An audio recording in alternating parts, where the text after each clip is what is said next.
क्या नाम है? मैं संदीप तलवार। मैं इन ऑफिसर से जो भी है, डीटीपीओ है या डीसी साहब हैं, आईएएस ऑफिसर है, मुझे नहीं पता ये आईएएस हैं, इन्होंने ये पढ़ाई कहाँ से पढ़ी कि जिनको ये नहीं पता कि वैध और अवैध क्या है। जी।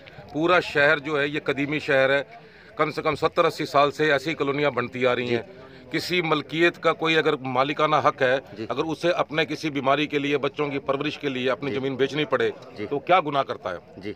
उसने अपनी जमीन बेच दी, जिसको बेच दी उसके बाद जिसने उसको टुकड़ों में लिया, उसने उसकी रजिस्ट्री कराई, उसका रेवेन्यू दिया, रेवेन्यू कराने के बाद उसने उसको मोटेशन कराई, उसका इंतकाल कराया, वो गरीब आदमी उस पर मालिक काबिज है। अब उसने छाया बनानी है। तो मैं हरियाणा सरकार से ये पूछता हूँ कि 1985 के बाद ऐसा कौन सा आपने प्रावधान किया है कि ईडब्ल्यूएस को आपने को प्लॉट दिए, बीपीएल को प्लॉट दिए, किसी को 5,000 से लेकर 7,000 के बीच में किसी ने जमीन लेनी है 100 गज 7 लाख की 10 लाख की, उसके लिए क्या प्रावधान किए? क्या कोई सेक्टर आपने काटे? क्या कोई आपने सोसाइटी बनाई?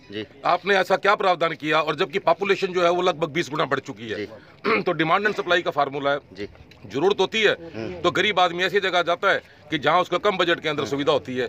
अब इन लोगों के पास ये नहीं है, सॉफ्टवेयर नहीं है, इनके पास ये पढ़ाई नहीं पड़ी हुई है। कहाँ से पढ़े हैं? किसी संविधान में ऐसा नहीं लिखा हुआ कि किसी भी जमीन के, भारत के किसी क्षेत्र के अंदर जमीन के अंदर रहने के लिए 2 कमरा ठाण छाया बनाने के लिए किसी संविधान में लिखा हुआ। सर मकान टूटने के अम्बेडकर भवन का नंबर पे आएगा क्या? अम्बेडकर भवन जिस खसरे के अंदर है उसी खसरे के अंदर सेम खसरा है, सेम खेवट है, सेम खतौनी है, सेम मलकी है, सेम सब कुछ बिल्कुल एक जैसा है। उसमें ये तो बचती है जमीन, किसी गरीब आदमी की टूटती है, समझ में नहीं आता। जी। तो धांधली नजर आ रही है सर आपको? धांधली ये सरासरी साजिश के तहत है। इसमें कोई ना कोई सरकारी पेच है, कहीं ऊपर से इनके ऊपर दबाव है, या कोई सरकार की कोई आपस में रंजिश है। जो भी ऑफिसर्स हैं, मेरे अपने हिसाब से ये ऑफिसर्स का एक लॉबी है, ये जो खास तौर पे भिवानी को बदनाम करने के लिए, खास तौर पे हमारे चेयरमैन साहब को बदनाम करने के लिए, भिवानी की राजनीति को बदनाम करने के लिए इन्होंने एक अपनी लॉबी बनाई हुई है कि इस तरह से दबाव बना रहे हैं। ये प्रशासन इनके साथ है, पुलिस इनके साथ है।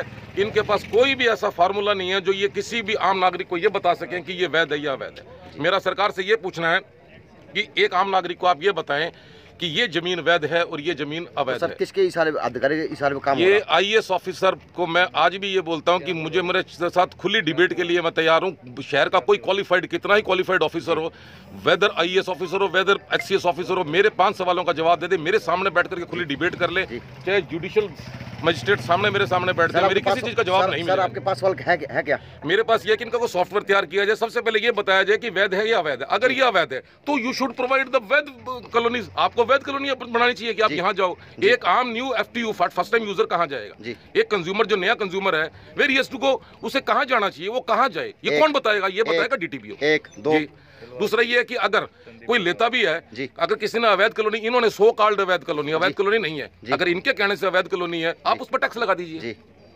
आप उस पर रेवेन्यू बढ़ा दीजिए, आप उस पर टैक्स लगा दीजिए, आप उसके ऊपर कोई नक्शा की फीस लगा दीजिए, कोई स्ट्रीट लाइट, कोई सीवरेज के, इनके लिए आप उसको चार्जेस कर दीजिए। 3 बस मैं तो यही कहता हूँ, मुझे इस चीज का जवाब दे दो कि वैध क्या है अवैध क्या है। मेरे ख्याल से जितनी भी भीड़ है, इनमें से अभी तक सब लोगों को कंसेप्ट ये क्लियर नहीं हुआ कि वैध कौन सी है। मेरे दाएं साइड को राजीव कॉलोनी है। तो क्या ये कॉलोनी वैध है? सारी ही कॉलोनी वैध है और सारी ही कॉलोनी अवैध है। किसी पहलू से देखना चाहिए।